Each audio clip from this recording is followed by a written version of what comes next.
जी अस्सलाम वालेकुम once again. तो हम अपना चैप्टर नंबर 4 डिस्कस कर रहे हैं, जिसमें हम कोड ऑफ एथिक्स को डिस्कस कर रहे हैं कि ऑडिटर ने या जो अकाउंट ACCA अकाउंटेंट्स जो प्रैक्टिस में है, तो क्लाइंट का ऑडिट करते हुए उन्होंने कौन कौन सी चीज़ों का ख्याल करना है। ऑब्जेक्टिव पर्पस क्या है?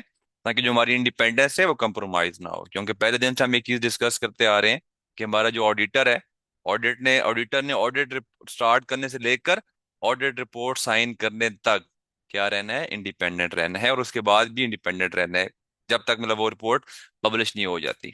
ठीक है, वो क्या हिसाब किताब है, सब्सिक्वेंट इवेंट्स बीच में आते हैं, वो हम चीजें डिस्कस करेंगे डिटेल में। उस उसके अंदर हमने 5 थ्रेड्स डिस्कस किए थे, टाइप्स ऑफ थ्रेड्स डिस्कस किए थे। सेल्फ इंटरेस्ट थ्रेड हमने स्टार्ट किया था। सेल्फ इंटरेस्ट थ्रेड के अंदर हमने पहला जो आपका एक सिचुएशन थी, हमने वो डिस्कस की थी कि अगर आपके क्लाइंट की जो फीस है काफी, अगर वो मटेरियल अमाउंट है फर्म के ओवरऑल फीस या रेवेन्यू के हिसाब से, तो तब आपके पास क्या ऑप्शन हैं, तब आपने क्या जो है सेफ गार्ड्स लेने हैं, अपने मेजर्स लेनी है अपने थ्रेट्स को रिड्यूस करके अपने इंडिपेंडेंस को मेंटेन रखने के लिए। ठीक है। अगर आपने उस लेक्चर स्किप किया है तो आपका जो लेक्चर नंबर चैप्टर नंबर 4 का पार्ट 2 है, आई थिंक लेक्चर नंबर 6 है टोटल इस सीरीज का, इस प्ले लिस्ट का, तो आपने वो लाजमी सुनना है। आज जो हम सिचुएशन डिस्कस करने जा रहे हैं वो है आपकी गिफ्ट्स एंड हॉस्पिटैलिटी। अगर आप एज ए सीनियर, आप as a junior sorry associate, आप एज ए सेमी सीनियर या ऑडिट सीनियर या एज ए मैनेजर या डायरेक्टर या इवन एंगेजमेंट पार्टनर क्लाइंट आप कर रहे हैं, ठीक है, और अगर क्लाइंट आपको कोई गिफ्ट्स ऑफर करता है, ठीक है, या क्लाइंट आपको कोई हॉस्पिटैलिटी सर्विसेज ऑफर करता है, तो वो तब आपने सिचुएशन में क्या करना है, क्योंकि जब भी आपको कोई गिफ्ट ऑफर करेगा तो आपको जो पर्सनल इंटरेस्ट है वो बीच में इन्वॉल्व हो जाएगा। ठीक है, पर्सनल इंटरेस्ट आपके बीच में इन्वॉल्व हो जाएगा। अगर आप उसे गिफ्ट ले लेते हैं और आपको पता है कि मतलब आपको नहीं लेना चाहिए था, आपने अपने सेल्फ इंटरेस्ट आपको मतलब वो आप पर काबू करेगी और आपने क्या किया है, गिफ्ट एक्सेप्ट कर लिया है, और बाद में अगर आप क्लाइंट की बात नहीं मानते तो क्लाइंट आपको वो धमकी दे सकता है, ठीक है ना, कि मतलब हाँ जी मैं बता दूंगा आपके मैनेजर को कि आपने एज ए जूनियर मुझसे ये गिफ्ट ले लिया है कंपनी से, जो कि आपको नहीं लेना चाहिए था। आपको वो इंटिमिडेट भी कर सकता है। पहला है सेल्फ इंटरेस्ट थ्रेट। जब आपको पर्सनल इंटरेस्ट इन्वॉल्व होगा, तुम्हारा कौन सा थ्रेट राइज होगा, सेल्फ इंटरेस्ट थ्रेट राइज होगा। और आप अगर गिफ्ट ले लेते हैं, ऐसी सिचुएशन बन जाती है, तो बाद में वो आपको इंटिमिडेट भी कर सकता है, आपको बाद में वो ब्लैकमेल भी कर सकता है कि जनाब आपको अगर ये क्या कहते हैं, अगर आपने मेरा कहना ना माना, अगर आपने ये वाली जो ट्रांजैक्शन है, जो मतलब मिस स्टेटमेंट है, अगर आपने सैंपल साइज में से ना निकाली, तो मैं आपके मैनेजर को बता दूंगा। ठीक है, उस केस में अगर आप जूनियर हैं तो ऐसे सिचुएशन के केस में फर्म आपको शोकॉज नोटिस दे सकती है, फर्म आपकी आर्टिकल भी टर्मिनेट कर सकती है। Firm is firm, understood. तो यहाँ पे आपको इंटिमिडेट भी कर सकती है। फिर आपके पास फेमिलियरिटी थ्रेट भी अराइज हो सकता है। फेमिलियरिटी थ्रेट क्या होता है, मतलब जब आप एक किसी पर्सन से, क्लाइंट के साथ आप जब फेमिलियर हो जाते हैं, तो वहां पर आपको अनकॉन्शियसली आप क्या कर रहे होते हैं, उसकी जो है एक एहसान का, आप सिंपल वर्ड में कहते हैं कि एहसान का आप क्या कर रहे होते हैं, बदला दे रहे होते हैं, और आप चाहते ना चाहते उसको एक फेवर दे देते हैं। आप जो सैंपल साइज में से खुद ही वो वाली ट्रांजैक्शन स्टेटमेंट को निकाल देते हैं, क्यों, यार इसने मुझे गिफ्ट दिया था। ठीक है। अगर ऐसी कोई भी सिचुएशन है जहां पर क्लाइंट जो है ऑडिट टीम के किसी मेंबर को कोई गिफ्ट ऑफर कर रहा है, कोई एक बेनिफिट ऑफर कर रहा है, तो उस केस में आपके 3 थ्रेट्स अराइज होते हैं। तो आपने 3 थ्रेट्स आइडेंटिफाई करने हैं। कौन से 3 थ्रेट्स हैं? आपका सेल्फ इंटरेस्ट थ्रेट है, आपका इंटिमिडेशन थ्रेट है, एंड आपका फेमिलियरिटी थ्रेट है।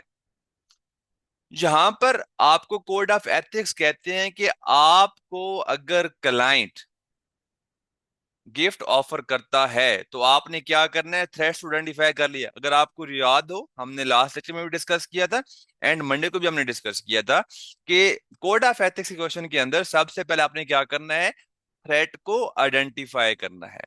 जब गिफ्ट की बात होगी, कौन से थ्रेट्स हैं जो आप आइडेंटिफाई कर लिए, ये सेल्फ इंटरेस्ट थ्रेट है, इंटिमिडेशन थ्रेट है, एंड आपका फेमिलियरिटी थ्रेट है।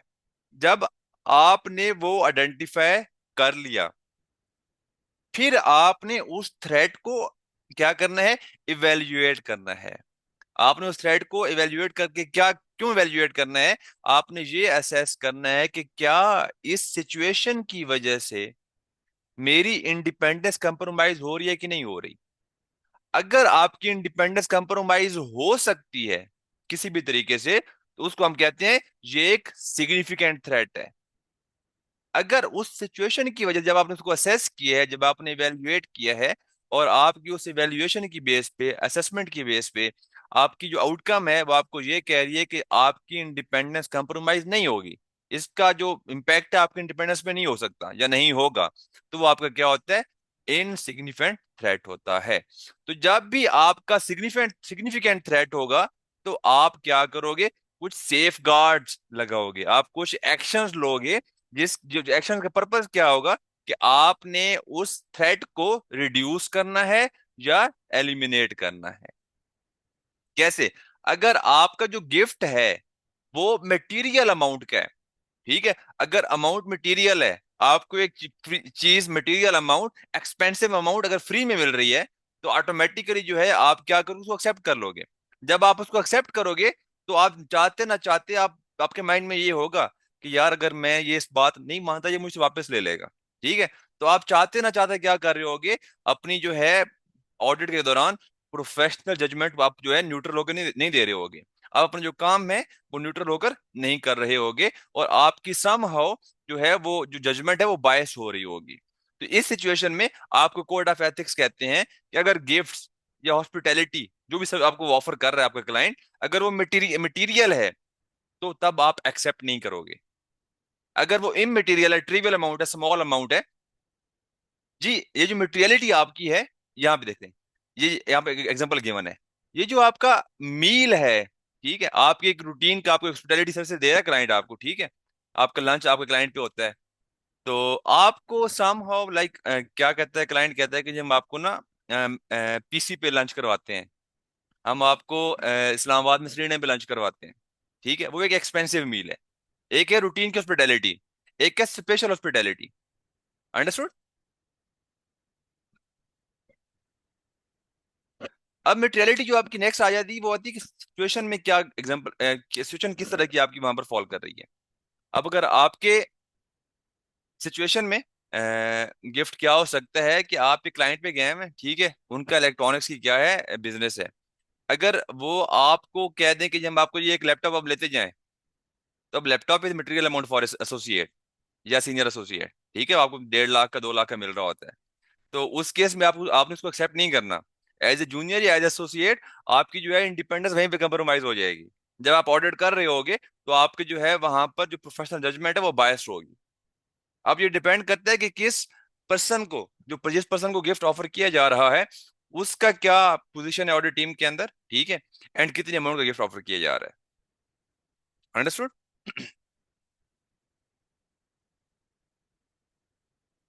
जी।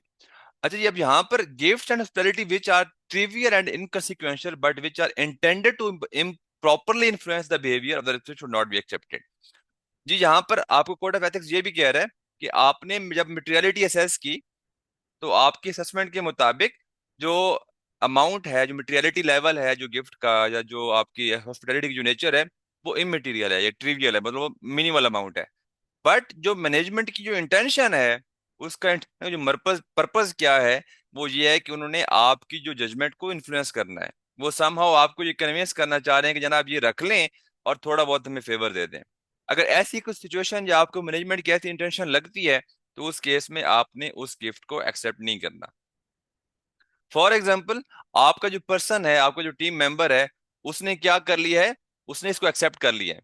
एक सीनियर जूनियर एसोसिएट था, ठीक है, उसको ऑफर उन्होंने किया है, कोई गिफ्ट ऑफर कर दिया है, उसने एक्सेप्ट कर लिया है, और उसने साथ में, अब तब उस सिचुएशन में आप क्या करोगे? उस सिचुएशन में आप ये करोगे कि उसने जो ऑलरेडी आपका काम किया होगा, जिस एरिया पे उसने ऑलरेडी अपने वर्किंग पेपर्स बनाए होंगे, ऑडिट का पार्ट कंप्लीट किया होगा, उसके पार्ट को आप दोबारा री परफॉर्म करोगे या आप रिव्यू करोगे। ठीक है, रिपरफॉर्म करोगे एंड रिव्यू करोगे, एंड उसके बाद आप क्या करोगे? उसको टीम से आप रिमूव कर सकते हो, एंड उसकी जगह पे आप रिप्लेसमेंट जो है आप हायर कर लोगे। अंडरस्टूड? सेकंड ऑप्शन क्या है कि जो उसने गिफ्ट दिया होगा आप वो वापस कर दोगे। क्लियर? ये आपकी सेफ गार्ड्स हैं, मतलब आप किस तरह से आपने रिस्क को रिड्यूस करना है, किस तरह से आपने रिस्क को आप क्या करना है, एक्सेप्टेबल लेवल पर लेकर आना है, ताकि जो आपकी ऑब्जेक्टिविटी है ताकि जो आपकी इंडिपेंडेंस है वो कंप्रोमाइज ना हो। Any question?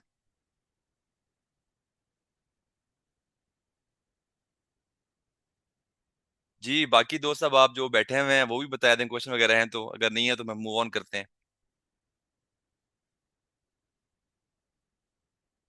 जी बेहतरीन। अब नेक्स्ट फाइनेंस, अब हम जा रहे हैं थर्ड सेशन की तरफ। अब नेक्स्ट क्या ऑप्शन है कि आपके जो फाइनेंशियल इंटरेस्ट किस तरह से है कि जो क्लाइंट है आपके, उसके कंपनी क्लाइंट के अंदर आपके क्या है, शेयर होल्डिंग है, आपकी ऑनरशिप है, आप क्या कर रहे हैं, शेयर ऑन कर रहे हैं। उस केस में हमें कोड ऑफ एथिक्स क्या कहते हैं, हम वो डिस्कस करते हैं। ठीक है। Auditor will want to maximise the return, understood, इसके लिए जस्ट अंडरस्टैंडिंग है। ये है basically code of ethics. A direct mean जो एंगेजमेंट पार्टनर है जिसकी बात हो रही है, जिसने रिपोर्ट साइन करनी है, डायरेक्ट और मटेरियल इनडायरेक्ट। अब मटेरियल इनडायरेक्ट किस तरह से होगा, ये आपकी जो इमीडिएट फैमिली मेंबर हैं, जिसमें आपके कौन है, आपके स्पाउस है, आपके चिल्ड्रंस हैं, आपके ब्रदर्स हैं। मतलब आपकी जो इमीडिएट ब्लड रिलेशन, आपके जो पेरेंट्स हैं, आपके जो स्पाउस हैं, आप जो चिल्ड्रन हैं, ब्रदर्स एंड सिस्टर्स हैं, अगर उनके उनमें से किसी का मटेरियल इंपैक्ट है, मटेरियल इंटरेस्ट है, तो तब भी आप उसको ऑडिट नहीं कर सकते। अगर डायरेक्ट है, डायरेक्ट के केस में अगर इमटेरियल भी है, अगर आपकी ऑनरशिप में एक भी शेयर है, you will not be allowed to conduct the audit of that that specific company. और material indirect financial interest in the audit client must not be held by the firm और a network firm. एक है firm, एक है network firm. KPMG the network firm. ठीक है। अब KPMG की दुनिया की कितने कंट्रीज में ऑफिसेज हैं। अगर केपीएमजी लाहौर ऑडिट कर रही है एमसीबी पाकिस्तान, एमसीबी बैंक का, ठीक है, तो केपीएमजी दुनिया की किसी भी केपीएमजी फर्म का जो है एमसीबी बैंक में शेयर होल्डिंग नहीं हो सकती। मींस द फर्म, फर्म कौन सी, केपीएमजी लाहौर ऑफिस, या और ए नेटवर्क फर्म, पूरी नेटवर्क फर्म, पूरी केपीएमजी वर्ल्ड वाइड, उसमें से किसी भी ऑफिस का, किसी भी ब्रांच के उस कंपनी, उस रेलेवेंट क्लाइंट के अंदर डायरेक्टली या indirectly material indirect financial interest नहीं होना चाहिए। Understood?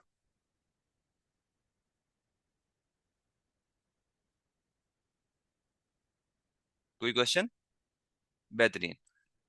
Ji the next one, an audit team member. अब ऑडिट टीम मेंबर में दो चीजें हैं। पहला पहला एंगेजमेंट पार्टनर, जिसने रिपोर्ट साइन करनी है। अब ऑडिट टीम में आपका एंगेजमेंट पार्टनर होता है, आपका ऑडिट डायरेक्टर होता है, आपका मैनेजर्स होते हैं, आपके ऑडिट सीनियर्स होते हैं, आपके जूनियर्स होते हैं जो वाउचरिंग कर रहे होते हैं। मतलब जो बंदा पहली दफा फर्म में गया है, अगर एक ऐसे क्लाइंट पे जा रहा है जिसमें उसकी शेयर होल्डिंग है, समहाउ वो स्टॉक मार्केट के थ्रू उसने इन्वेस्टमेंट की हुई है, ठीक है, तो वो यहाँ पर एथिकल नॉन कंप्लायंस हो रही है। लिए आज तो उसका कोई इतना कोई इन्फ्लुएंस नहीं होगा। उसने जाके क्या करना है, सीनियर्स को पानी ला के देना है, सीनियर्स की फोटो कॉपीज करनी है, ठीक है, इतना ही कर रहा होगा। बट कोड ऑफ एथिक्स के अकॉर्डिंगली टीम मेंबर वो है, ठीक है, तो उस वो शेयर होल्डिंग वहां पे नहीं रख सकता। अगर उसका तो इम्पैक्ट कम है, जो अगर थ्रेट इससे राइज हो भी रहा है, तो वो डिफरेंट सेफ गार्ड्स के थ्रू उसका काम रिव्यू कर सकते हैं, या उसको टीम से हम रिमूव कर सकते हैं, तो अब थ्रेट उसको रिड्यूस कर सकते हैं। बट हमें कोड ऑफ एथिक्स क्या कह रहे हैं, ऑडिट टीम मेंबर का या उसकी इमीडिएट फैमिली या फिर टीम मेंबर्स का जो है वो फाइनेंशियल इंटरेस्ट नहीं होना चाहिए। क्लियर?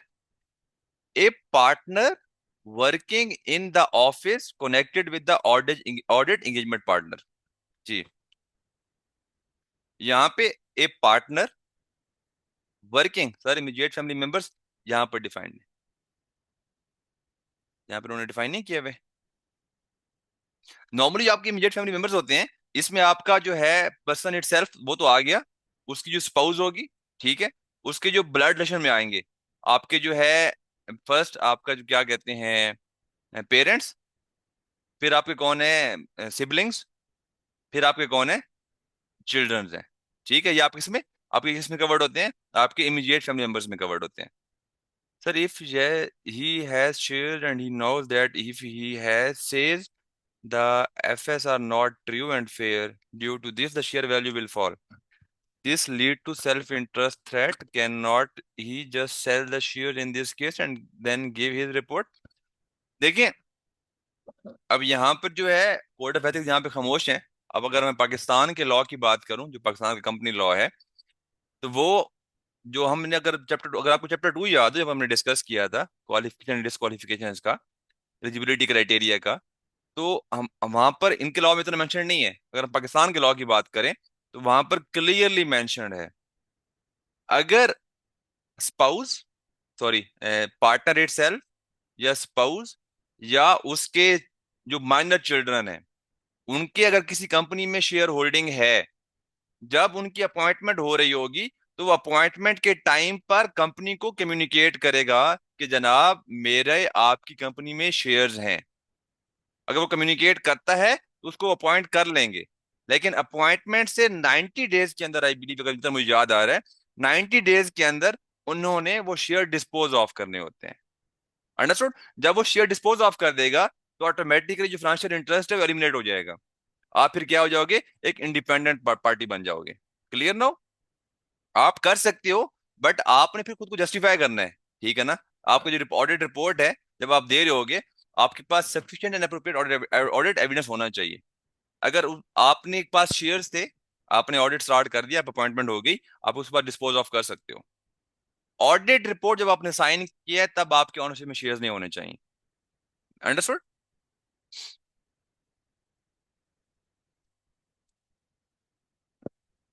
अब इसमें फर्दर अगर आए, आप उस बंदे को बाद में फंसा सकते हो। ठीक है? एक होती है इनसाइडर ट्रेडिंग। मेरे पास शेयर्स थे कंपनी के, ठीक है, और जब मैं गया हूँ, मैं ऑडिट मैंने देखा है कि जनाब ये जो है कंपनी की तरफ बहुत सारे लॉसेज हैं, तो कंपनी के शेयर्स भाई बहुत नीचे, जल्दी नीचे जाएगा। अगर अभी 100 का है तो 50 का हो जाएगा। उस केस में मैं क्या करूंगा? फौरन से बेच दूंगा। जैसे रिजल्ट्स अनाउंस होंगे, फिर जब मार्केट नीचे गिरेगी दोबारा परचेज कर लूंगा। ये होती है आपकी इनसाइडर ट्रेडिंग। ये आपकी इलीगल है, अलाउड नहीं है। बट इसको प्रूव करना, जस्टिफाई करना, या मतलब कोर्ट के अंदर या रेलेवेंट अथॉरिटी के सामने बहुत मुश्किल होता है। आप खुद परचेज ना करो, आपकी थर्ड पार्टी से परचेज करवा लो। अंडरस्टूड? जब आप किसी लिस्टेड कंपनी का ऑडिट कर रहे हो तब आप ये कर सकते हैं। मतलब आपकी अपनी मर्जी के ऊपर है, बट ये आपको अलाउ नहीं है। एथिकली भी अलाउ नहीं है और लीगली भी अलाउड नहीं है। ठीक है? अच्छा जी, कोई मसला मसाइल? कोई क्वेश्चन? All clear? जी, बेहतरीन। अब हमारे पास जो नेक्स्ट क्वेश्चन है, सॉरी नेक्स्ट लाइन कौन सी है, उसमें हमें ये क्या कह रहा है कि जी, अच्छा जी, next point, a partner working in the office connected with the audit engagement partner. यहाँ पे बात हो रही है फर्म एज ए होल, कि फर्म अपनी ऑनरशिप में शेयर होल्डिंग नहीं रख सकती, या कोई नेटवर्क फर्म। यहाँ पे कोई भी टीम मेंबर, इवन वो एंगेजमेंट पार्टनर है, या वो ऑडिट डायरेक्टर है, या वो आपके अदर ऑडिट स्टाफ टीम का, उस ऑडिट टीम का पार्ट है। अब नेक्स्ट क्या कह रहा है कि ऐसा फर्म का पार्टनर जो उस रेलेवेंट एंगेजमेंट पार्टनर के साथ कनेक्टेड है, या तो क्वालिटी कंट्रोल रिव्यू कर रहा है उस एंगेजमेंट का, या उसको टैक्स जो वाले एरिया की जो वर्किंग होगी वो पार्टनर करके दे रहा होगा, मींस इसके पास सम हो कुछ ना कुछ वर्क आ रहा होगा उस एंगेजमेंट के रिलेटेड, तो वो पार्टनर भी क्या कर सकता है? उस कंपनी में ऑनरशिप नहीं रख सकता। Understood? Any partner providing non audit services to the audit client. अब एक पॉसिबिलिटी है कि एक ही कंपनी को फर्म डिफरेंट सर्विसेज दे रही हो, वो उसको ऑडिट भी कर रही हो, वो उसको टैक्स कंसल्टेंसी भी दे रही हो, उसको वो एससीसीपी की फाइलिंग भी दे रही हो, मतलब जो कॉर्पोरेट फाइलिंग होती हैं, एनुअल रिक्वायरमेंट्स होती हैं कॉर्पोरेट लॉ के अंदर, कंपनी लॉ के अंदर। Sir, an IT expert who is an employee of engagement firm can hold shares. Sir, an IT expert जी, अगर वो किसी भी तरह से डायरेक्टली इनडायरेक्टली इन्वॉल्व नहीं है एंगेजमेंट टीम के साथ, ठीक है, यहाँ पे ना देखिए, एक वो जो प्रोहिबिशन है, वो ऑडिट टीम जो उस क्लाइंट का ऑडिट कर रही है उसको मना है। अंडरस्टूड? फिर जो यहाँ पे जो थर्ड पॉइंट है, पार्टनर की बात हो रही है, वो पार्टनर जो एंगेजमेंट पार्टनर के साथ डायरेक्टली इन्वॉल्व है, उस पर पाबंदी है। Third one, any partner providing non audit services. अगर एक आईटी डिपार्टमेंट में एम्प्लॉय है, ठीक है, और वो पार्टनर नहीं है फर्म के अंदर, और वो सर्विसेज भी कोई नहीं दे रहा कंपनी, क्या कहते हैं, उस कंपनी को वो शेयर होल्ड कर सकता है इंडिविजुअल कैपेसिटी के अंदर। ठीक है, वो भी कर सकता है, उसके जो इमीडिएट फैमिली मेंबर्स हैं वो भी कर सकते हैं, क्योंकि उसकी ऑनरशिप से ऑडिट के ऊपर कोई इम्पैक्ट नहीं आएगा। ना वो ऑडिट में इन्वॉल्व है, ना वो कुछ कर रहा है, ना कुछ और उसमें इन्वॉल्वमेंट है, उसमें कोई इम्पैक्ट नहीं आएगा। क्योंकि ऑब्जेक्टिव क्या है इस पूरी सारी हम स्टडी का, जो हम चीजें टेस्ट कर रहे हैं, असेस कर रहे हैं, कि जो ऑडिटर, जो बंदा रिपोर्ट साइन कर रहा है, या जो टीम ऑडिट रिपोर्ट ऑडिट कर रही है, या जो भी सम हो इनडायरेक्टली या डायरेक्टली इन्वॉल्व होगा ऑडिट के अंदर, किसी भी पर्सन की जो प्रोफेशनल जजमेंट है वो बायस ना हो पूरे ऑडिट के दौरान और ऑडिट रिपोर्ट साइन होने तक। अंडरस्टूड, ताकि इंडिपेंडेंस मेरी मेंटेन रहे। जी नेक्स्ट वन क्या कहता है हमारे पास वो, कि an immediate family member may hold a financial interest such as pension or share options but must dispose it as soon as practicable when the family member has the right to do so, when there is the right to exercise the option। जी normally क्या होता है कि क्या कहते हैं, share options आप purchase करते हो, आप जब एसबीआर पढ़ोगे तो एसबीआर में आपका आईएफआरएस 2 है। ठीक है, वो आपको शेयर ऑप्शंस की कैसे होते हैं, क्या हिसाब किताब होता है, कैसे उनकी अकाउंटिंग करनी है, क्या मामलात होते हैं। तो अगर कोई आपका इमीडिएट फैमिली मेंबर है, उसके पास कोई फाइनेंशियल इंटरेस्ट उसका है कंपनी के अंदर, ठीक है, तो वो रख सकता है। बट जैसे ही मतलब ये आपको क्लाइंट मिलेगा, तो आपने एज सून एज पॉसिबल जो है आप क्या करो, उसको डिस्पोज ऑफ करोगे, अगर प्रैक्टिकेबल है तो। अगर प्रैक्टिकेबल नहीं है तो उस केस में आप क्या करोगे, डिस्क्लोज कर दोगे। ठीक है, तो जिस पर्सन के इमीडिएट फैमिली मेंबर की जो है क्या कहते हैं इंटरेस्ट है, तो उस पर्सन के किए हुए काम को आप क्या करोगे, रिव्यू कर लोगे, सेफ गार्ड अप्लाई कर लोगे, क्वालिटी कंट्रोल रिव्यू कर लोगे। ठीक है, एक थर्ड इंडिपेंडेंट पर्सन हायर कर लोगे, हमने कल बड़ा डिटेल में डिस्कस किया था। आप एक थर्ड पार्टी हायर कर लोगे, अगर एंगेजमेंट पार्टनर ही इनके इमीडिएट फैमिली मेंबर इन्वॉल्व है, तो वहां पर आपकी थ्रेट है बहुत ज्यादा सिग्निफिकेंट है, क्योंकि जिस बंदे ने रिपोर्ट साइन करनी है, उसका जो डायरेक्ट इमीडिएट जो फैमिली मेंबर है, उसका अगर फाइनेंशियल इंटरेस्ट है और वो डिस्पोज नहीं कर सकता, वो प्रैक्टिक पॉसिबल नहीं है, उस केस में फिर क्या आपके पास सेफ गार्ड है, आप एक थर्ड पार्टी, ठीक है, थर्ड पार्टी को आप हायर करोगे, एंड आप अपने किए हुए वर्क का क्वालिटी रिव्यू करवाओगे। ठीक है, अगर वो भी कहता है कि जनाब आपका ऑडिट ठीक है और आप ये वाली रिपोर्ट दे दो, मतलब आपकी जजमेंट क्या है, ठीक है, क्योंकि पर्पस क्या है इस पूरी स्टडी का, कि आपने ये इंश्योर करना है कि आपकी जो प्रोफेशनल जजमेंट है वो किसी लिहाज से बायस या इन्फ्लुएंस नहीं होनी चाहिए। Clear?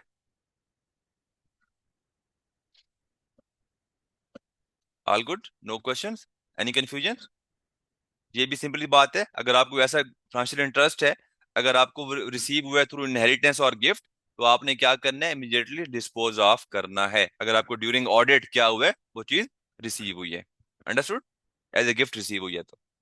Ji, if a close family member of an audit team member holds a direct, और पहले था इमीडिएट फैमिली मेंबर, अब है क्लोज फैमिली मेंबर, आपके अंकल्स, आपके आंटीज, ठीक है, आपके फर्स्ट कजन्स, या आपके क्लोज फैमिली मेंबर्स हैं। If an audit team member holds a direct or material indirect financial interest in audit client, the person must be removed from the team। तो उस person को आप ऑडिट टीम से remove कर दो। Clear? ये आपके पास क्या है, ये आपके पास आपका ये सेफ गार्ड है। Until the financial interest is disposed and an appropriate review of the work must be performed। जी कोई क्वेश्चन है आपके पास, या हम आगे मूव ऑन कर सकते हैं? Things are going good.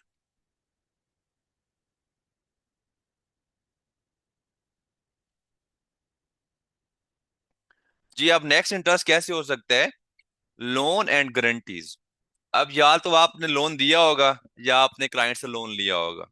ठीक है, अब एक बात बताएं कि दो चीजें हैं। फर्म का बिजनेस क्या है? फर्म का बिजनेस है सर्विसेज प्रोवाइड करना। कौन सी सर्विसेज प्रोवाइड करना? कंसल्टेंसी सर्विसेज प्रोवाइड करना, ऑडिट सर्विसेज प्रोवाइड करना, टैक्स कंसल्टेंसी, एडवाइजरी, जो कॉर्पोरेट के अंदर आ जाती हैं, आपकी जो ईआरपी इंप्लीमेंटेशन है आईटी वगैरह की, वो है क्या है, फर्म का बिजनेस है। ठीक है, तो फर्म का जो बिजनेस नहीं है, ये नॉर्मल कोर्स ऑफ बिजनेस नहीं है वो लोन दे या लोन ले। हाँ, वो लोन ले सकती है अगर फर्म की पॉलिसी है कि वो कंपनी के जो एम्प्लॉयज हैं, जो पार्टनर्स हैं, फर्म के जो डायरेक्टर्स हैं, उनको कार फाइनेंस फैसिलिटी दे सकती है। ठीक है, मतलब ये बिजनेस पॉलिसी पे डिपेंड करता है। द लाइक वाइज, अब हर कंपनी का बिजनेस नहीं होता कि वो लोन्स दे। अब बैंकिंग कंपनीज हैं, इन्वेस्टमेंट कंपनीज हैं, आपकी जो है और कौन सी हैं, जो लीज फाइनेंसिंग कंपनीज होती हैं, उनका ये बिजनेस लाइन है कि वो लोन देती हैं। अंडरस्टूड। जब आपने ये वाला सिचुएशन, जो ये वाला सिनेरियो है, जब इसको असेस करना है, इवेल्युएट करना है, तो आपने ये लाजमी कंसिडर करना है कि आपकी जो क्लाइंट है वो कौन सी बिजनेस लाइन के अंदर है। अगर पार्टनर ने या टीम मेंबर ने एक बैंक से लोन लिया हुआ है, ठीक है, बैंक का काम ही लोन देना है, तो उस केस में जो थ्रेट इतना सिग्निफिकेंट नहीं है, क्योंकि बैंक ने तो हजारों बंदों को लोन दिया होगा, लाखों बंदों को लोन दिया होगा।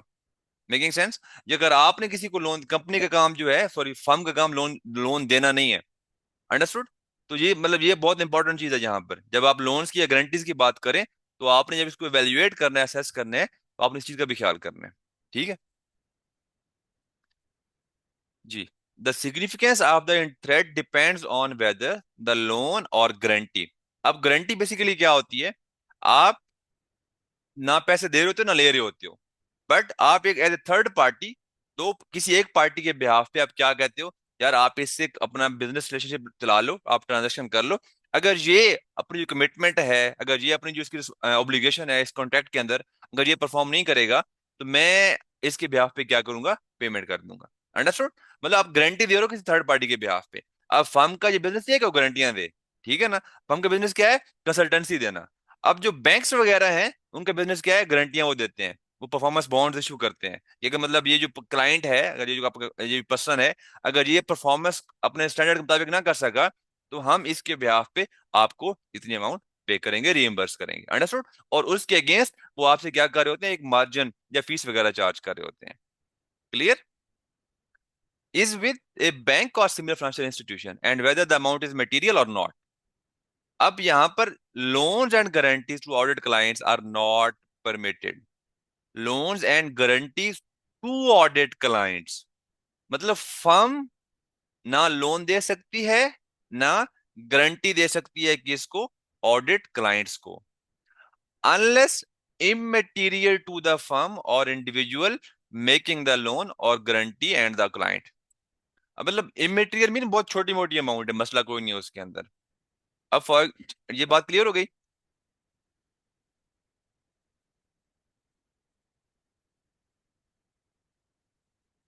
जी। अब अगर आप एक बैंक बैंक का ऑडिट कर रहे हैं, ठीक है, एंड अगर बैंक के साथ जो आपकी भी कोई भी अरेंजमेंट है, आपने कोई लोन्स लिए हुए हैं बैंक से, आपने कोई गारंटीज ली हुई है बैंक से, अगर वो दोनों एंटिटीज के नॉर्मल बिजनेस, जो वो बिजनेस कर रही हैं, जो उनकी मतलब एक बिजनेस एक्टिविटीज हैं, अगर वो उनकी नॉर्मल बिजनेस एक्टिविटीज से रिलेटेड हैं, तो फिर परमिटेड है। अदरवाइज जो आपके हैं loans and guarantees between the audit client which is a bank और a similar financial institution and the firm, the audit team member mean आप नया फर्म, जो ऑडिट टीम मेंबर, ठीक है, और देयर इमीडिएट फैमिली मेंबर्स, उनके जो immediate family members हैं, उनके दरमियान भी लेन देन जो है, अगर वो बिजनेस नॉर्म्स के हिसाब से है, तो फिर तो is acceptable, otherwise is not permitted. ये बहुत इंपॉर्टेंट है, ये चीजें आपके जो पेपर है उसमें लाजमी चीजें आती हैं। आप आज एक आपने स्क्रीनशॉट भेजा था आप क्लास के अंदर, सॉरी व्हाट्सएप ग्रुप के अंदर, वहां पे लिखा था रट्टा लगा लो। देखो ये सारी चीजें रट्टे से नहीं हो सकती। आप तक जब तक जो आपको अंडरस्टैंडिंग डेवलप नहीं होगी, जब आपको चीजें क्लियर नहीं होंगी, ठीक है, आप क्वेश्चन के अंदर आंसर लिख ही नहीं सकते, क्योंकि कोई पेपर के अंदर जो है वो आपसे डायरेक्ट आंसर मांगते नहीं है, वो आपको सिनेरियो देते हैं, सिचुएशन देते हैं, और हर सिचुएशन डिफरेंट होती है। जब आपकी कॉन्सेप्चुअल क्लैरिटी होगी, तो आप अपने वर्ड्स में भी लिख सकते हो। पर अब बस आपने मतलब ये क्या जो चीज मीट करनी है वो ये करनी है कि जो आपको एथिक्स कहते हैं, ठीक है, जो एथिक्स की रिक्वायरमेंट है, आप वो उस पर अप्लाई करके लिख के आ रहे हो। क्लियर नाउ स्वेब? आई थिंक आपने वो भेजा था। ठीक है जी।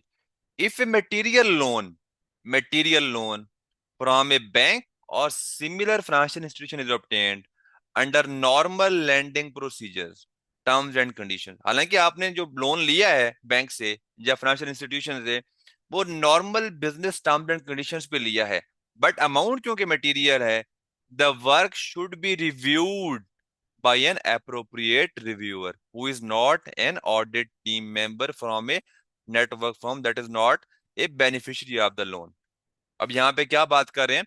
अगर केपीएमजी लाहौर ने लोन लिया हुआ है एमसीबी से, तो आपने अगर वो मटेरियल अमाउंट है, उसका जो रिव्यू है केपीएमजी लाहौर का पार्टनर नहीं कर सकता, केपीएमजी इस्लामाबाद या केपीएमजी कराची का पार्टनर करेगा।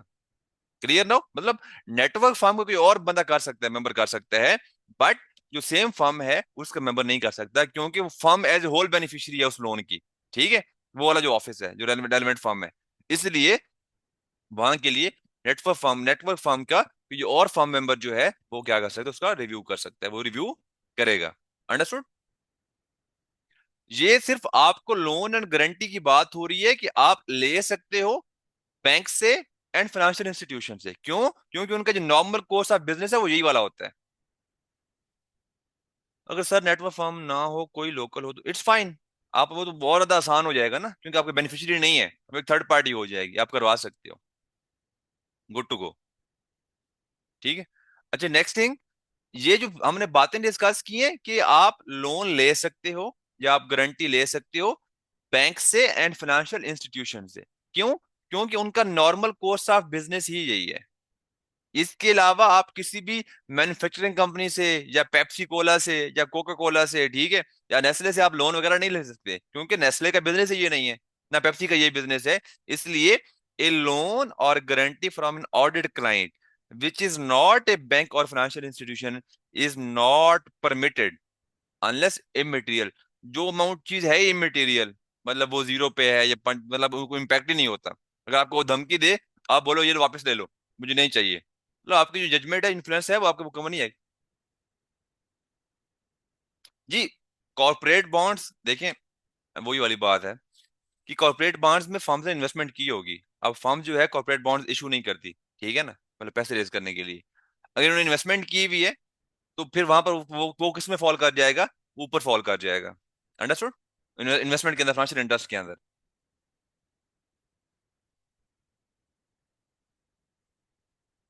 जी, अब हमारे पास नेक्स्ट क्या है? Over due fees. आपने 2021 का ऑडिट कंप्लीट किया, आपने ऑडिट रिपोर्ट साइन करके उनको दे दी, ठीक है। अब 2022 के क्या है, ऑडिट का काम टाइम हो गया, बट अभी तक क्लाइंट ने आपको 2021 के ऑडिट की फीस ही नहीं दी। ये हमारी कौन सी है? ओवर ड्यू फीस हो गई है। अंडरस्टूड? अब यहाँ पे जो है, क्योंकि आपको पिछले पैसे भी मिलने हैं, जब आप ऑडिट कर रहे होगे, आप बोलोगे यार मैंने गलतियां बहुत निकाल दी, तो जिन्होंने पैसे दें वो पैसे नहीं देंगे। आपको जो है ना, सेल्फ इंटरेस्ट जो है यहाँ पर क्या होगा, इन्वॉल्व होगा। इसलिए ओवर ड्यू फीस के केस में a self interest threat may be created if the fees payable by an audit clients are over due during the audit engagement. ये सिंपल थिंग, ये अब सिंपल बातें आगे चल रही हैं, सुकून मौल है, आराम से। जो मुश्किल बातें थी वैसे तो खत्म होती जा रही हैं। The firm is expected to obtain payment before the auditor's report is issued. Understood? तो यहाँ पे क्या होगा कि आपका जो आपने इसको थ्रेट आपका राइज हो गया, ठीक है, कि आपकी फी ऑलरेडी, फीस आपकी ओवर ड्यू है, तो आपने फीस रिव्यू क्या करनी, रिसीव करनी है। तो firm may treat the client favourably to ensure the fees are paid. यहाँ पे थ्रेट राइज हो गया, तो यहाँ पर जो आपकी सिग्निफिकेंट जो आपके सेफ गार्ड्स हैं, आप वो कौन से अप्लाई करोगे? वो ये हैं जिससे आपने क्या करना है, अपने थ्रेड को मैनेज करना है। The firm should obtain partial और full payment of the fees. आप क्या करोगे क्लाइंट को? आप क्लाइंट को बोलोगे कि हम आपके इस साल का ऑडिट तभी स्टार्ट करेंगे जब आप हमें क्या करोगे, आप हमें अपनी एटलीस्ट पार्शियल अमाउंट या फुल अमाउंट पे कर दोगे। जब आप पार्शियल अमाउंट रिसीव कर लोगे, जो आपका जो इंटरेस्ट है वो ऑटोमेटिकली क्या हो जाएगा, रिड्यूस हो जाएगा। जब आपने पहले लाख रिसीव करना था, अब आपको 50,000 मिल गया है, अब आपने सिर्फ 50,000 रिसीव करना है, मतलब वो थोड़ा सा आपका जो सेल्फ इंटरेस्ट है वो पहले से कम हो गया है, ठीक है। And have an appropriate reviewer who did not take part in the audit review the work perform. मतलब आप फर्म में से किसी और बंदे को क्या कर लोगे, इन्वॉल्व करोगे, किसी क्वालिटी रिव्यू पार्टनर को, एंगेजमेंट रिव्यू पार्टनर को। वो क्या करेगा, वो आपके किए हुए ऑडिट का रिव्यू करेगा कि आपकी जो आपने जो काम किया है वो न्यूट्रल रह के, प्रोफेशनल रह के काम किया है। आपके जो सेल्फ सेल्फ इंटरेस्ट की वजह से आपकी जो प्रोफेशनल जजमेंट है उसमें कोई बायसनेस नहीं आई। क्लियर?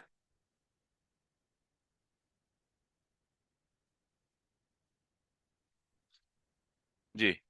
अब नेक्स्ट चीज कि अगर आपकी जो फीस है वो काफी ज्यादा टाइम से ओवर ड्यू है, ठीक है, जब आप किसी को पैसे दे दो, मतलब जो अगर आपको किसी ने पैसे देने, ऐसा जो इंटिमिडेशन थ्रेट में भी होगा कि अगर आपने नेगेटिव रिपोर्ट दी तो आपकी फीस नहीं देंगे। जी, उसमें भी क्लासीफाई हो सकती है, जा सकती है वहां पे, ठीक है ना। तो आप मतलब अगर उसको इस तरह से आप सिचुएशन को लेंगे ना, तो ये आपको इंटिमिडेशन में भी जाएगा। Exactly, I agree with you.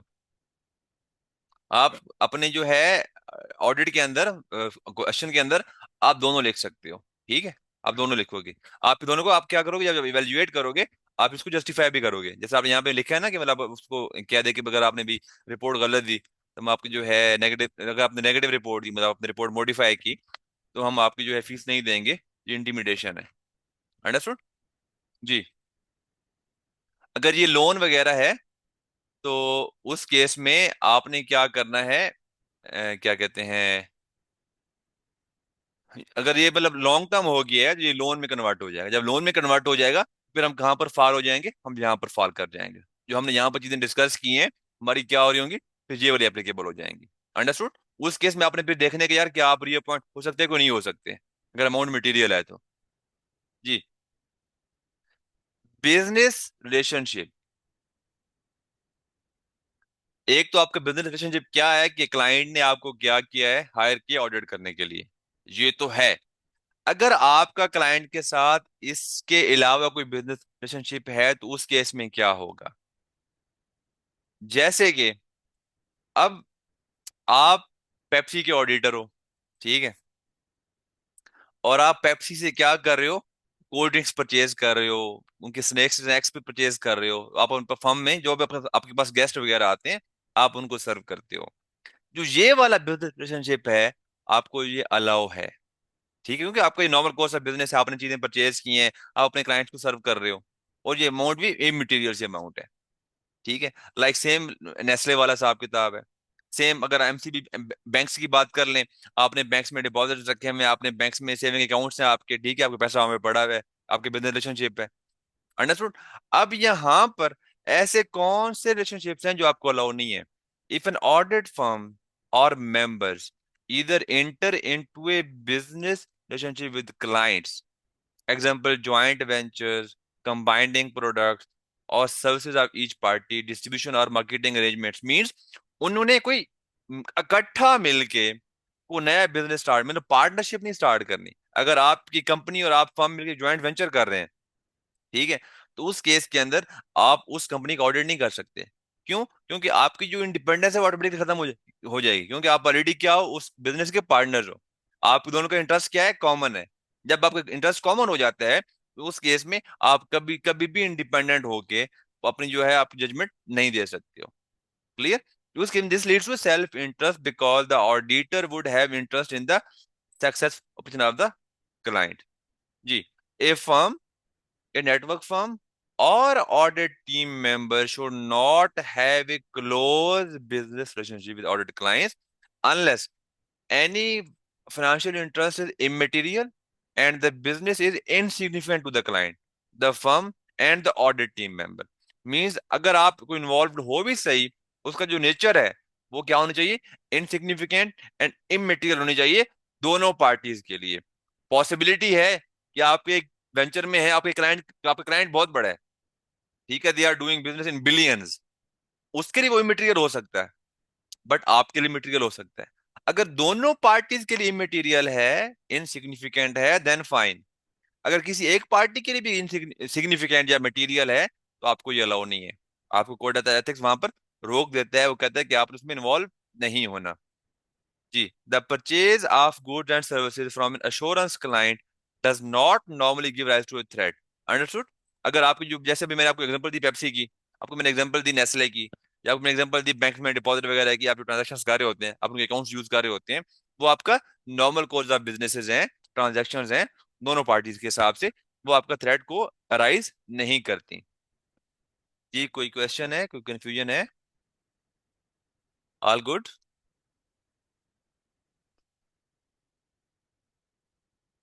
जी, बेहतरीन। हमको काफी सारे बच्चे बैठे हुए हैं तो सबको क्लियर है। वी हैव कुछ 6 to 7 स्टूडेंट्स। जी, बेहतरीन।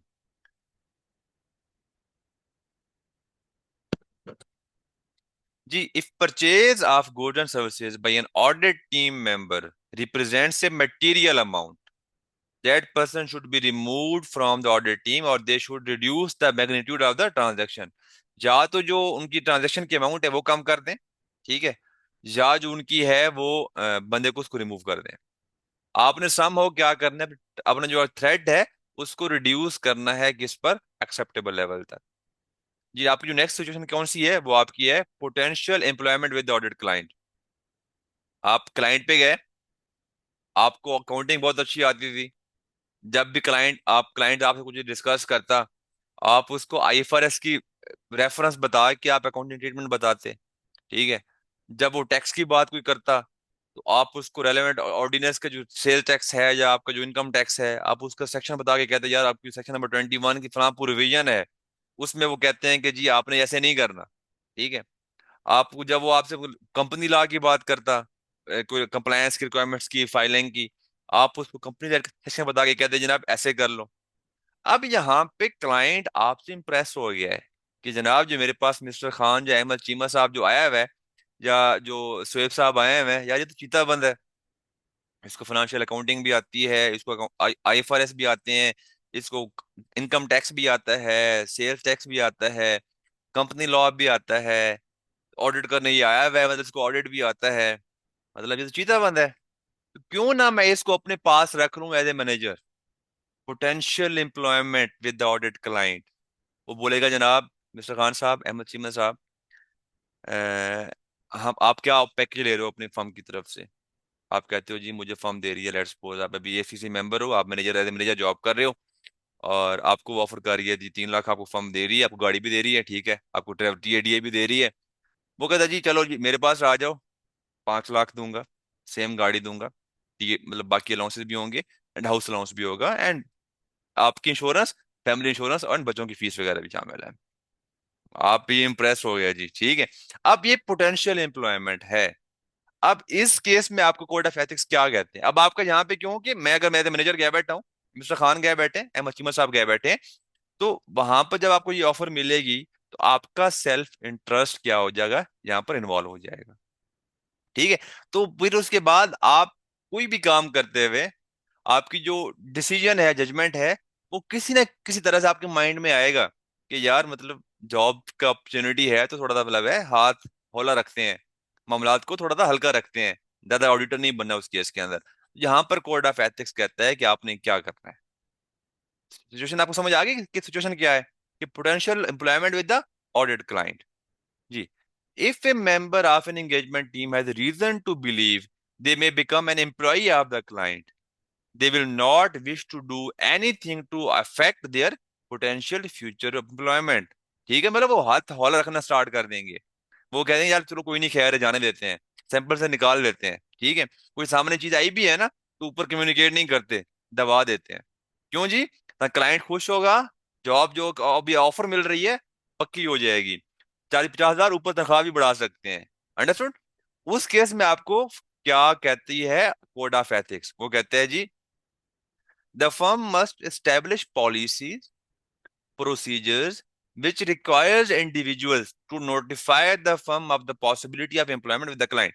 मतलब कोड ऑफ एथिक्स कह रहा है कि फर्म इंटरनली पॉलिसीज बना के रखती हो कि अगर ऐसी कोई अगर ऐसा कोई अगर चांस अवेलेबल हो, अगर ऐसा कोई सिचुएशन अराइज हो, तो उस केस में एम्प्लॉयज ने क्या करना है। तो यहाँ पे आपको ऑडिट क्या कहते, एथिक्स क्या कहते हैं कि सबसे पहले क्या करना है जी, उस बंदे ने जिसको ऑफर हो रही है, वो अपने इमीडिएट सीनियर को या एंगेजमेंट पार्टनर को इन्फॉर्म करेगा, जनाब 3 लाख दे रहे हो, 5 लाख ऑफर हो रहा है, ये गाड़ी दे रहे हैं, ये बेनिफिट दे रहे हैं, तो मुझे जो मेरा यहाँ पे जो सेल्फ इंटरेस्ट इन्वॉल्व हो रहा है, तो मेरी जो प्रोफेशनल जजमेंट है वो यहाँ पे इन्फ्लुएंस हो जाएगी, बायस हो जाएगी। तो उस केस में फिर फर्म क्या करेगी, तो ये सेफ गार्ड्स फर्म लगाएगी, फर्म क्या करेगी, उस बंदे को एंगेजमेंट टीम से ही क्या करेगी, निकाल लेगी। मतलब जनाब आप ठीक है वापस आ जाएं, आपके जो एक आधा महीना है, आपने जो यहाँ पे अपना नोटिस पीरियड सर्व करना है, 2 महीने सर्व करना है, आप बाकी काम पूरे करें, दूसरे क्लाइंट का ऑर्डर करें, इस क्लाइंट को छोड़ दें, ठीक है। And have an appropriate reviewer to review any significant judgments made by that individual. Means उस पर्सन ने उस डेट तक जितना भी उस क्लाइंट पर काम किया होगा, उसके काम को फर्म का कोई और इंडिपेंडेंट कंपिटेंट पर्सन जो उससे सीनियर हो या सेम लेवल का हो, वो क्या करेगा, रिव्यू करेगा। क्लियर जी?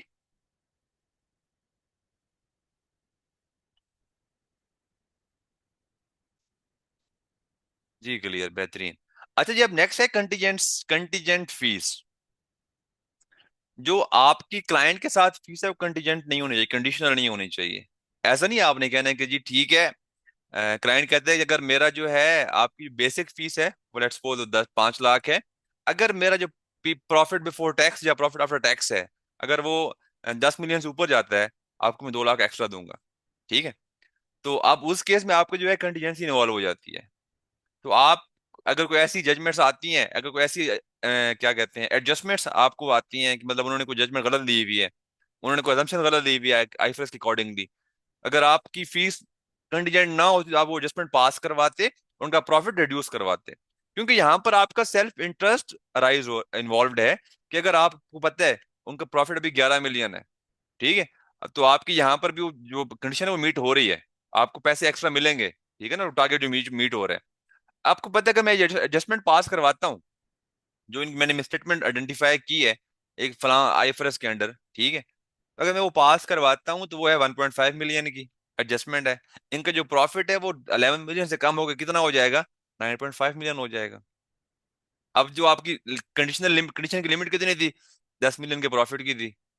अब यहाँ पर क्योंकि आपका सेल्फ इंटरेस्ट इन्वॉल्व है, तो आपकी जो जजमेंट है वो क्या हो जाएगी, इन्फ्लुएंस हो जाएगी, बायस्ड हो जाएगी। आप चाह कर भी अपना जो लाखों का नुकसान नहीं करेंगे। ठीक है? तो यहाँ पे आपको क्या कहते हैं, contingent fees. The auditor would have incentive to ensure a particular outcome. मतलब सम हाउ उसके माइंड में चल रहा होगा कि मतलब मैंने ये चीज अचीव करवानी है, क्यों, मुझे फिर एक्स्ट्रा पैसे मिलेंगे। ठीक है जी? उस केस में आपका कोड ऑफ एथिक्स कहता है नहीं, are not permitted for audit engagements. मतलब ऑडिट एंगेजमेंट्स के आपने ऐसा कुछ नहीं करना, हम जो एथिक्स पढ़ रहे हैं ऑडिट के लिए पढ़ रहे हैं। ठीक है? मतलब ऑडिट एंगेजमेंट्स के केस में अगर आप कहते ऑडिटर अपॉइंट हुए हैं, तो आपने कभी भी कॉन्टीजेंट फीस एक्सेप्ट नहीं करनी, contingent fees accept, condition fees accept नहीं करनी। आप एक fixed amount, fixed fees agree करेंगे। ठीक है? मतलब 5 lakh, 7 lakh, 6 lakh, whatever that amount is, आप वो एग्री करेंगे, जो किसी भी की तरह की आउटकम के साथ लिंक्ड या एसोसिएटेड नहीं होनी चाहिए। Contingent fees are not permitted for non assurance services as well to an audit client. अगर आप, अब हम दो दो चीजें हैं, आप ऑलरेडी डिस्कस करते भी आ रहे हैं कि अगर आप एक कंपनी को मल्टीपल सर्विसेज दे रहे हो, और उन मल्टीपल सर्विसेज के केस में आप ऑडिट सर्विसेज भी दे रहे हो, उनका ऑडिटर भी आप उनको टैक्स कंसल्टेंसी भी दे रहे हो, आप अदर सर्विसेज भी दे रहे हो। ठीक है? आपने ऑडिट क्लाइंट के साथ बाकी जो सर्विसेज भी हैं, टैक्सेशन की, कॉर्पोरेट एडवाइजरी की, ईआरपी वगैरह की, उसमें भी आपको जो है कंटीजेंट फीस परमिटेड नहीं है। ये तब परमिटेड है जब आपकी अमाउंट इमेटीरियल है। ठीक है? अगर वो फीस इमेटीरियल है तब आपको परमिटेड है। अगर आपकी जो फीस है वो मटीरियल टू द फर्म है, आपको अलाउ नहीं है। And the outcome of non assurance service is dependent on a future judgment related to an audit of material amount in the financial statements. अब यहाँ पे जी क्या हिसाब किताब है, इसको हम एग्जांपल ले लेते हैं जी। यहाँ पे कौन सी एग्जांपल बेस्ट सूट करेगी, आईएफआरएस, कौन सा आईएफआरएस, आईएफआरएस 3 की बात कर लेते हैं, आईएफआरएस 3 कंसोलिडेशन। ठीक है? तो क्या होता है कि जी आपकी क्या कहते हैं, जब आप कोई बिजनेस अक्वायर करते हैं, तो अक्वायर का मर्जर्स या एक्विजिशन से पहले जो बड़ी कंपनियां होती हैं क्या करती हैं, बड़ी फर्म्स को हायर करती हैं। ठीक है? जैसे अभी रिसेंटली पीआईए ने ईवाई को हायर किया था प्राइवेटाइजेशन के लिए। मतलब उन्होंने मतलब प्रॉपरली अपने जो चीजें बनाई बनाई थी, एज एडवाइजरी ना, एज एडवाइजर थी ईवाई पीआईए की प्राइवेटाइजेशन के केस में। तो वो मतलब जब कंपनीज को अक्वायर करती हैं, जो अक्वायर कर रहे होते हैं, जो अक्वायरर होता है वो भी अपना एडवाइजर हायर करता है कि जनाब क्या मैं अक्वायर करूं कि ना करूं। ठीक है?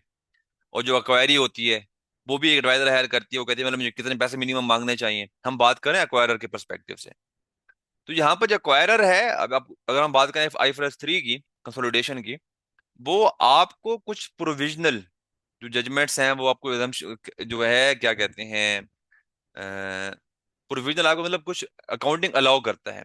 जब आपके पास एग्जैक्ट फिगर्स, जब आपके पास एग्जैक्ट इंफॉर्मेशन नहीं होती, तो अगर आपके फर्म ने क्या दिया, उनको सर्विसेज दी हैं, एंड उन प्रोविजनल सर्विसेज की बेस पे आपके जो क्लाइंट है उसने कुछ जजमेंट पास कर ली है, ठीक है। और आप देखें, अब अगर फ्यूचर में जाके अगर एक्चुअली में जो फिगर्स हैं वो डिफरेंट आती हैं, तो अब उनका आपकी फाइनेंशियल स्टेटमेंट्स के ऊपर इम्पैक्ट आएगा। क्योंकि जब बात होती है ना कंसोलिडेशन की, कंसोलिडेशन में आप पूरी सब्सिडरी को, अक्वायरी को क्या कर रहे हो, तो क्लब कर रहे होते हो, एंड उसकी पूरी financial statement, income statement, balance sheet आपकी आइटम वाइज, लाइन वाइज क्या हो रही होती है, क्लब हो रही होती है। तो वो इट सेल्फ ही मटीरियल है, ठीक है ना, वो इट सेल्फ ही क्या है, मटीरियल है। इसका जो इम्पैक्ट आएगा वो मटीरियल आएगा। तो ऐसी कोई सर्विस जिसका फ्यूचर में इम्पैक्ट आपकी फाइनेंशियल स्टेटमेंट्स पे आएगा, तो उस सर्विस की आप कंटीजेंट फीस नहीं रख सकते। क्लियर जी? ये एग्जांपल भी आप एक बार देख लीजिएगा, इट्स फाइन। जी, कंपनसेशन एंड इवैल्यूएशन पॉलिसीज। अब जो है, self interest threat is created when a member of the audit team is evaluated on or compensated for selling non-assurance services to that audit client। अब देखें, audit होता है साल में एक दफा, ठीक है, आपने ऑडिट करवाना है साल में एक दफा। बट जो नॉन ऑडिट सर्विसेज होती हैं, जैसे कि टैक्स की हो गई, टैक्स फाइलिंग हो गई, वैट फाइलिंग हो गई, टैक्स के केसेस चल रहे होते हैं, आपको नोटिस आते हैं, अब रेलेवेंट अथॉरिटी के पास जाके क्या करते हैं, उनको डिफेंड करते हैं। जो फर्म्स के पास बहुत पैसा जो मेन आता है ना, वो टैक्स से आ रहा होता है, ठीक है। तो आप अपने एम्प्लॉयज को कहते हो जी कि आपको ये तो फिक्स फी है, लेकिन अगर आप ऑडिट क्लाइंट्स को ये कन्विंस कर लें कि हम हमसे बाकी सर्विसेज भी लें, अदर सर्विसेज भी लें, तो उस केस में आपको ये एडिशनल बोनस दिया जाएगा, आपको ये एडिशनल फीस दी जाएगी। सर, तो कंटीजेंट फी पूरी ही अनअलाउ कर देते फॉर ऑडिट फर्म्स। नहीं, ऑडिट फर्म्स जो ऑडिट क्लाइंट से जो कंटीजेंट फीस नहीं ले सकते, ठीक है, ऑडिट असाइनमेंट के लिए। तो जो बाकी अदर सर्विसेज, अगर आपके पास एक क्लाइंट है, आप उसको ऑडिट नहीं कर रहे, ठीक है, आप उसको टैक्स सर्विसेज दे रहे हो, एडवाइजरी सर्विसेज दे रहे हो, तो उसमें आप कंटीजेंट फीस रख सकते हो, कोई मसला कोई नहीं है। आपके पास एक क्लाइंट आता है, टैक्स का उसको नोटिस आया हुआ है, आप कहते हो जी, वो कहते हैं कि जनाब मेरे पास ना 500 मिलियन का मुझे फाइन आया हुआ है, ठीक है, जो टैक्स अथॉरिटी एफबीआर ने 500 मिलियन की रिकवरी का नोटिस भेजा हुआ है। आप उसको बोलोगे जी जो मेरी 1 लाख ये बेस फीस है, ठीक है। वो कहते हैं कि जनाब अगर आप कहते हैं कि मैं आपके 500 मिलियन को ना, अगर मैंने जीरो कर दिया ना, आपको मैं 10 लाख चार्ज करूंगा एक्स्ट्रा। अगर मैं 5 मिलियन को मैंने 200 मिलियन कर दिया, आपको मैं 5 लाख एक्स्ट्रा चार्ज करूंगा। अंडरस्टूड? अब यहाँ पे क्योंकि आपका ऑडिट इन्वॉल्व नहीं है, ये आपकी अदर एक्सपर्टीज है, आप कर सकते हो, ठीक है, तो उस केस में आपको अलाउ है। हम बात करें ऑडिट क्लाइंट से, आपने ऑडिट फीस कंटीजेंट नहीं करनी। क्लियर? एंड आपने ऑडिट क्लाइंट्स के साथ जो अगर आप उसको अदर सर्विसेज दे रहे हो, और तो वहां पर अगर आपकी मटेरियल अमाउंट है, आपने कंटीजेंट नहीं करनी। या आपको ऐसी सर्विस दे रहे हो जिसका सब्सिक्वेंटली जो इम्पैक्ट आना है आपकी एफएस के ऊपर आना है, जिसका आप ऑडिट करोगे, तो उस सर्विस सर्विस के केस में भी आप कंटीजेंट सर्विस सॉरी फीस आप चार्ज नहीं कर सकते, ठीक है। अगर आपका एक ऑडिट क्लाइंट है एंड आप उसको अदर अदर सर्विस दे रहे हो, एंड उस अदर सर्विस का किसी भी लिहाज से आपकी एफएस के ऊपर फ्यूचर में इम्पैक्ट नहीं आएगा, तो आप उसमें कंटीजेंट फीस चार्ज कर सकते हो। देयर इज नो इशू, ठीक है ना। मतलब आप देखिए ना, कहाँ पर कितना मना कर रहे हैं, बस उतना मना रहना है। बाकी आपका बिजनेस है, आप बिजनेस करने के लिए बैठे हैं, आप जितने पैसा चार्ज करें आपकी मर्जी है। क्लियर जी? अच्छा, अब नेक्स्ट क्या है हमारे पास। अगर ऐसी कोई सिचुएशन है कि मतलब आपने ऑडिट क्लाइंट्स को क्या करना है, कन्वर्ट करना है नॉन ऑडिट क्लाइंट्स के अंदर, टैक्स के क्लाइंट्स के अंदर, कॉर्पोरेट एडवाइजरी के क्लाइंट्स के अंदर, कॉर्पोरेट फाइनेंस के क्लाइंट्स के अंदर, तो उस केस में अगर आपकी फीस उससे एसोसिएटेड है, लिंक्ड है, तो उसमें जो आपका थ्रेट इन्वॉल्व होता है, कौन सा, सेल्फ इंटरेस्ट थ्रेट इन्वॉल्व होता है। आपका जो टीम मेंबर होगा वो क्या करेगा, ऑडिट में चीजें ऊपर नीचे करेगा, छोड़ेगा, ताकि क्लाइंट खुश हो, फिर उसको फिर कन्विंस करेगा, ताकि वो अब मेरे पास टैक्स फर्म के पास किसके लिए है, टैक्स फाइलिंग के लिए है, टैक्स के केसेस के लिए है। फिर उस बंदे को क्या मिलेगी, एक बोनस मिलेगा या इंसेंटिव्स मिल रहे होंगे। अब इसकी सिग्निफिकेंस किस पे डिपेंड करती है, कि जो इंडिविजुअल है उसको कितना प्रोपोर्शन मिलेगा उस फीस से। जितना ज्यादा इंटरेस्ट इन्वॉल्व होगा उतना ज्यादा रिस्क इन्वॉल्व होगा। ठीक है। एंड जो बंदा ऑडिट टीम का है वो किस पोजीशन पे है? अगर ऑडिट डायरेक्टर ये काम कर रहा है, ठीक है, तो ऑडिट डायरेक्टर क्या है? वो बंदा है जो पूरे के पूरे ऑडिट को मैनिपुलेट कर सकता है। वो आपके पार्टनर के जो पास सेकंड जो अल्टीमेट बिग जो आपकी अल्टीमेट अथॉरिटी वो कौन है? ऑडिट डायरेक्टर होता है। अगर एक जूनियर एसोसिएट है जो क्लाइंट पे क्या कर रहा है, सिर्फ वाउचिंग कर रहा है, या फिर वो क्या कर रहा है, क्लाइंट पे बैठ के फोटो कॉपीज कर रहा है, या सीनियर को चाय पिला रहा है, ला के दे रहा है, तो उस केस में उसका क्या इम्पैक्ट होना है? उसने ऑडिट को क्या उसका जो अगर वो ऐसा कोई काम करता है, उसके काम 10 बंदे रिव्यू कर रहे होंगे। वहां पर जो थ्रेट की जो सिग्निफिकेंस है वो बहुत लो होती है। मेकिंग सेंस जी? बाकी जो है जो आपकी प्रमोशन डिसीजंस हैं क्या वो भी इन्फ्लुएंस होते हैं कि नहीं होते? अब इस टीम के अंदर, अब ऑडिट टीम ने क्या, the audit firm shall revise the compensation plan और evaluation process for that individual. मतलब आपकी फर्म के अंदर पॉलिसी होनी ही नहीं चाहिए जो कि इस तरह की सर्विसेज से लिंक्ड होनी चाहिए। ठीक है। Remove that individual from the audit team. एक तो है कि आपने ओवरऑल फर्म लेवल पे क्या कर देनी है, पॉलिसीज को चेंज कर दे फर्म, ताकि फ्यूचर में ऐसी सिचुएशन आए ही नहीं। अब क्योंकि इस करंट ऑडिट के अंदर करंट क्लाइंट के ऊपर ये सिचुएशन आ गई है, तब क्या करना है? उस बंदे को आप क्या कर लो, टीम से रिमूव कर दो। ठीक है जी। अगर आपने रिमूव कर दिया, अब नेक्स्ट क्या है जी? आपने उसके काम को have an appropriate reviewer to review the work done by that specific individual, जिसकी वजह से आपकी इंडिपेंडेंस कंप्रोमाइज हो सकती थी। ठीक है जी। अब की ऑडिट पार्टनर मीन जब पार्टनर जिसने ऑडिट रिपोर्ट साइन करनी है, अगर उसकी अपनी ही परफॉर्मेंस या उसकी जो कंपेंसेशन या फीस इसकी बेस पर इवेल्युएट होगी, तो यहां पर जो है आपका क्या कहते हैं, थ्रेट मिनिमाइज हो ही नहीं सकता। ठीक है। यहाँ पर जो अल्टीमेट जो सोल्यूशन होगा वो क्या होगा कि आप पार्टनर को रिमूव कर दो।